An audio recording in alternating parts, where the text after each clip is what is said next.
and they did not have the kind of support and the kind of credibility inside Iraq. It's exactly the opposite with the Iranian community, the diaspora community, those that are outside Iran, many of you in this audience. You are credible, you are connected, you are respected. And I'm amazed that we have not reached out and not even given a tenth of the support and credibility that we gave for those in Iraq. Dual containment made one thing on one side, and where it could have counted more, we were absent. We were fooled. We had that illusion that there could be meaningful dialogue. We chased that illusion, and it didn't work. We now find ourselves in the 0 to 60 policy mode. It's either dialogue or military action. And I believe there's something in between we need to think about more clearly. I don't believe this regime is that afraid of international pressures and sanctions, unlike what I think most of the world believes. I think it begins internally. They fear the opposition more than anything else, more than what we could bring, well, from the international perspective. Secondly, they fear regional cooperation that isolates them. And here we have done a lousy job of working with the region to create the kind of security cooperation, the kind of assurances on security that would isolate Iran. Those trips across the Gulf to give those threats on the other side are done deliberately to try to prevent any kind of regional cooperation. I don't know of any leader in the region that doesn't see Iran as the biggest threat in the region. They may not say so publicly, but certainly they will privately, and some do say it publicly. They feel threatened.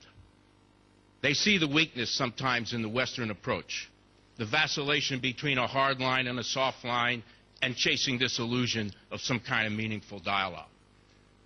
I think we have to be very careful with several things. One is that the sanctions that ever get implemented and put in place do not hurt the people and do not in any way curtail the ability of the opposition to communicate, to organize, and to structure themselves in the right way. I think we need a policy that reaches out to the Iranian community outside Iran and work with them as the greatest conduit and connection to those inside Iran that are trying to fight for freedom and for their rights. I think we need to work within the region to create the kind of security cooperation and give the guarantees that we will be by their side should Iran threaten them in any way, that allows them to isolate this regime as a pariah in the region. There are many measures that could be taken before we start talking about military action. I don't think you ever take an option off the table.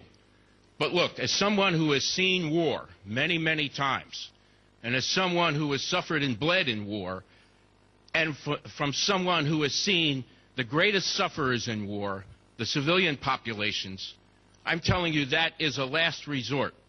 And that is something we want to avoid. The last thing we want to do is bring more pain to the Iranian people.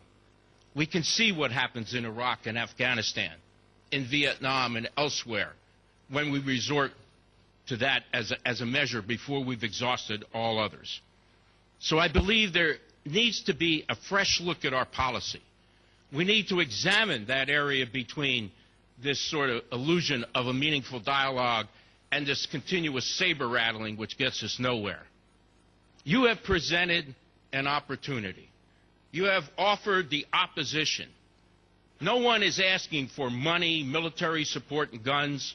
They're asking for a hand to be reached out, a light to be shined on what they're doing, support, use of the bully pulpit, working within the community, working within the region to make sure we bring about change. This regime would fear that more than any of the saber rattling, any of the international sanctions threats that we could develop. And I think if we take anything away from this conference, it should be the importance of stressing a new approach to policy. Examine those middle areas. Quit resisting reaching out and grabbing the hand of the opposition, giving them legitimacy, credibility, and giving them an international and world stage where they can demonstrate the pressures that they're put under. I know that the panelists that will follow me and those that have gone before feel strongly about this. We've lived through it. We've seen some aspects of this. In my case, the military aspect.